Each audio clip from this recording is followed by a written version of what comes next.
Thank you म्हणायचं आहे, कारण की जेव्हा मी अमेरिकेमधनं फ्लाईटमध्ये बसलो होतो तेव्हा असं मला हे नक्कीच माहिती होतं की मला अटक करण्यात येणार आहे. पण मी असं ठरवलं होतं, मला जरी अटक झाली तरी चालेल. मला माहिती होतं, मला भरोसा होता की तुम्ही लोक ही मूव्हमेंट पुढे चालवणार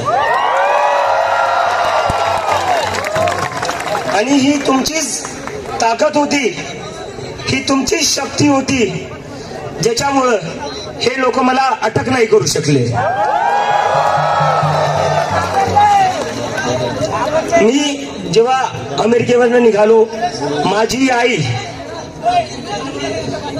आई तेव्हा खूप रडत होती. जितका मी अमेरिकेला जाताना ती रडली नव्हती, तेवढं ती रडली जेव्हा मी आपल्या देशात वापस येत होतो. कोणत्या आईला असं वाटत नसेल की तिचं लेकरू घरी आलं पाहिजे, पण तरी ती म्हणली घरी तू इंडियात वापस येऊ नको, हे लोक तुला अटक करतील, नाही ते तुझ्यासोबत काही बरं वाईट करतील. आणि हे सांगायचं कारण म्हणजे ही फक्त माझ्या एकट्याची सिच्युएशन नाहीये.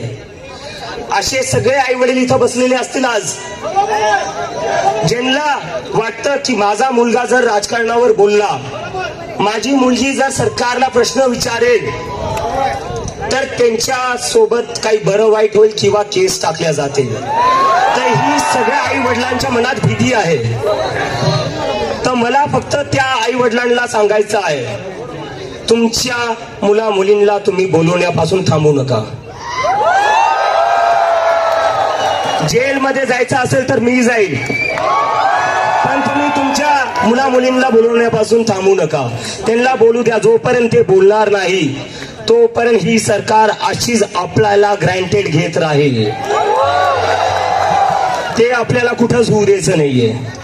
आणि आता येतो मी कॉकरोचवर. त्याच्या आधी आपण एक नारा लावू, I am cockroach, I am cockroach, I am cockroach, I am cockroach, I am cockroach, I am cockroach, I am cockroach, I am cockroach, I am cockroach, I am cockroach, I am cockroach, I am cockroach. तर मित्रांनो,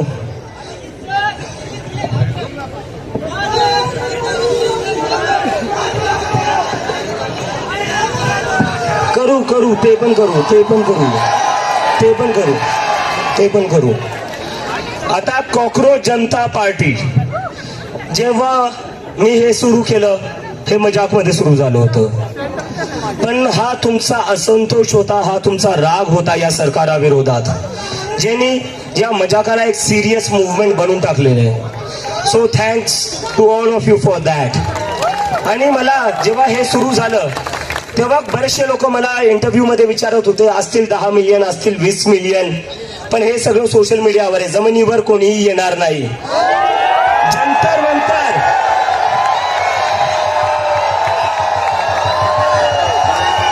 जंतर मंतरवर जेव्हा मी गेलो तेव्हा पूर्ण जंतर मंतर भरलेलं होतं. आणि मी आज सकाळी सगळ्या मीडियाला सांगत होतो, जंतर मंतर पेक्षा जास्त कॉकरोच आज पुण्यात येतील. आणि पुण्याने ते करून दाखवले. जंतर मंतर पेक्षा मोठी सभा आज आपली झालेली आहे. आणि काय हे लोक जेव्हापासून ही मूव्हमेंट सुरू झालेली आहे, काय मागतोय आम्ही फक्त राजीनामा मागतोय. कशासाठी मागतोय? नीटचे 22 लाख स्टुडंट, सीबीएसईचे 17 लाख स्टुडंट, सीयूईटीचे 16 लाख स्टुडंट, एसएससी जीडीचे 40 लाख स्टुडंट, असे 1 करोड पेक्षा जास्त स्टुडंट आहे ज्यांच्या सोबत असे 1 करोड पेक्षा जास्त स्टुडंट्स आहे ज्यांच्यासोबत अन्याय झालेला आहे. आणि तरीही कोणी जिम्मेदारी घ्यायला तयार नाहीये, तरीही कोणी राजीनामा द्यायला तयार नाहीये. तर आमचं हे म्हणणं आहे की तुम्ही कधीपर्यंत असे बिनलाजापणे तुमच्या खुर्चीवर बसून राहाल. आणि आपल्या देशाचे जे विश्वगुरू आहेत,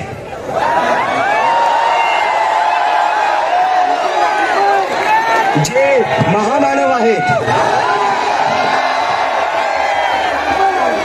त्यांना मला एक प्रश्न विचारायचा आहे. मला त्यांना एक प्रश्न विचारायचा आहे. तुमच्यासाठी हे 1 करोड स्टुडंट्स महत्वाचे का तुमचा एक इनकॉम्पिटेंट मिनिस्टर महत्वाचा आहे? तुम्हाला निवड करावं लागेल. जर तुम्ही त्यांना काढणार नाही तर उद्या तुमचं ट्रान्सफर करण्यात येईल. आता अजून सहन करणार नाहीत लोक. स्टुडंट्स आत्महत्या करतायत. मी तरी आज इथे उभा आहे, तुम्ही सगळे इथं बसलेले आहेत, पण त्या आई वडिलांचं काय ज्यांच्या लेकरांनी आत्महत्या केलेली आहे? तुम्हाला हे आणि मला बरेचसे लोक म्हणतात की जेनझी आंदोलन करतोय, जेनझी आंदोलन करतोय. शिक्षा मंत्री कैसा हो, शिक्षा मंत्री कैसा हो, शिक्षा मंत्री कैसा हो.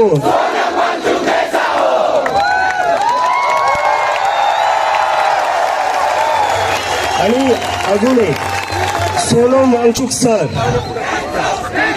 रँचो रँचो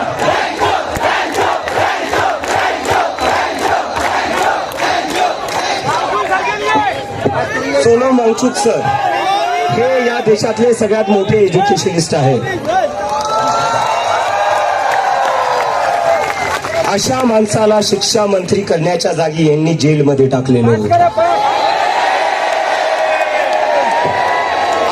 आज मी बातमी वाचली आहे, जे जंतर मंतरवर एक टीचर आली होती आमच्या मुव्हमेंटला सपोर्ट करायला, तिलाही सस्पेंड करण्यात आलेले आहे.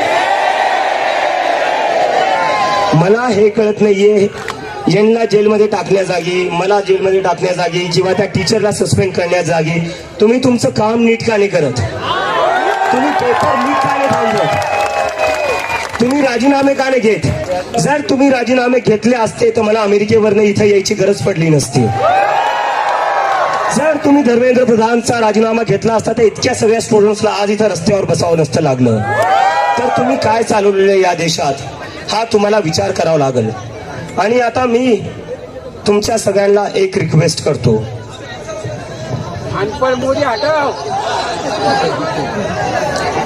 आता मला एक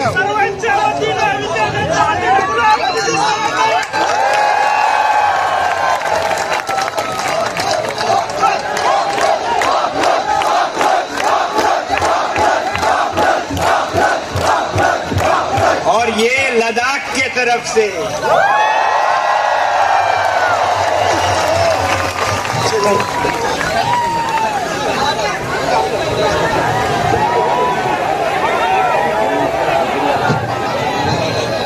डिग्री आहे, नोकरी कुठे आहे? आता मी याच्यावरच येतोय. फ्रेट मित्रांनो, मागच्या 10-12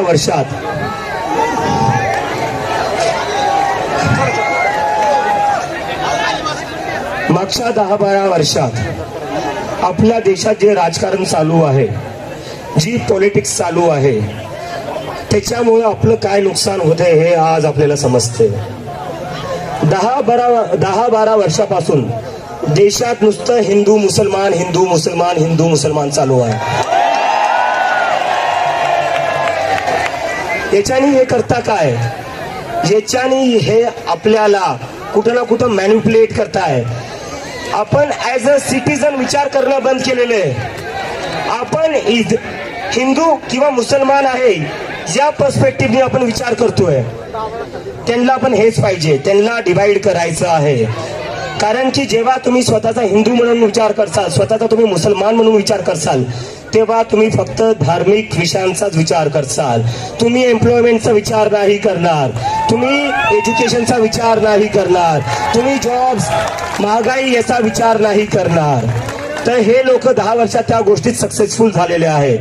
पण आता तुम्ही सगळे लोक इथं जमलेले आहेत, ही आपल्या सगळ्यांची प्रश्न विचारतात. तुम्ही त्यांना पाकिस्तानी बोलता, जो विरोधी पक्ष अपोजिशन लढतोय तुम्ही त्याला पाकिस्तानी बोलता. ते इंडियन आहे कोण? भाजपचा आयटी सेल.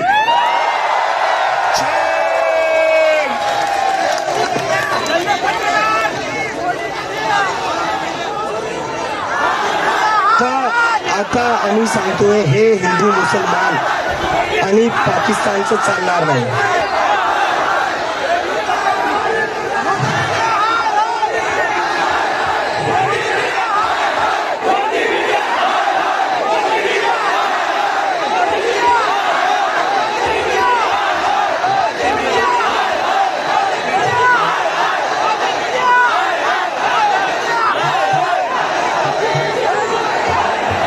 ऐकलं.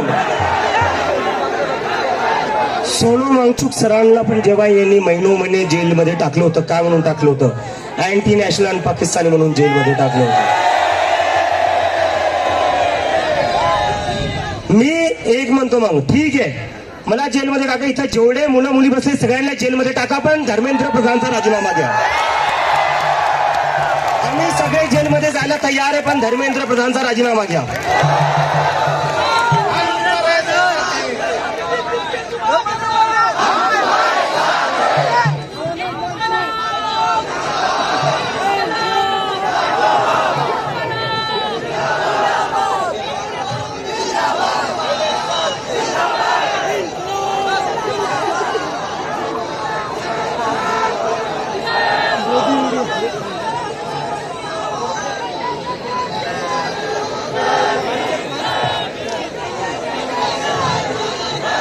थोडं सिरियसली बोलतायत ते, शांतपणे ऐका. घोषणा थांबवा, सिरियस विषयावर बोलतो.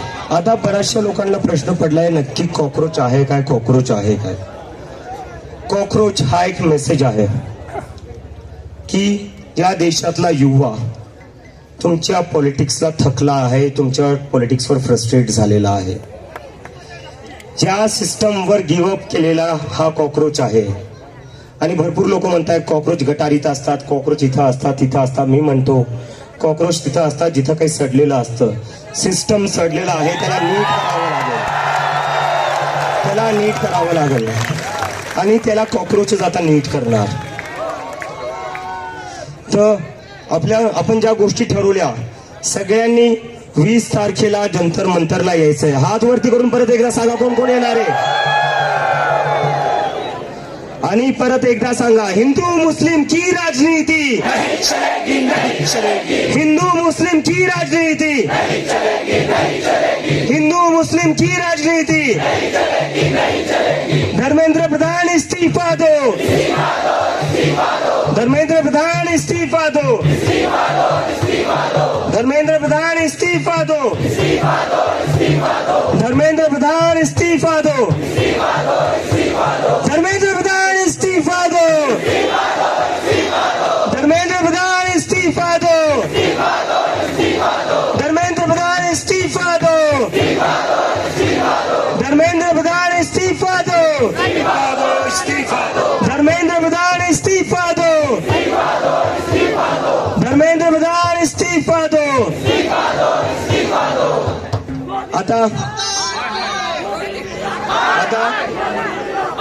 आता रोहित वेमुला जे होते त्यांना सुसाईड करून 10 वर्ष झालेले आहेत. आपण सगळे 2 मिनिटं, रोहित वेमुला जे होते एक स्टुडंट ज्यांना या सिस्टमच्या फेलियर म्हणून सुसाईड करावी लागली होती, त्यांच्यासाठी आपण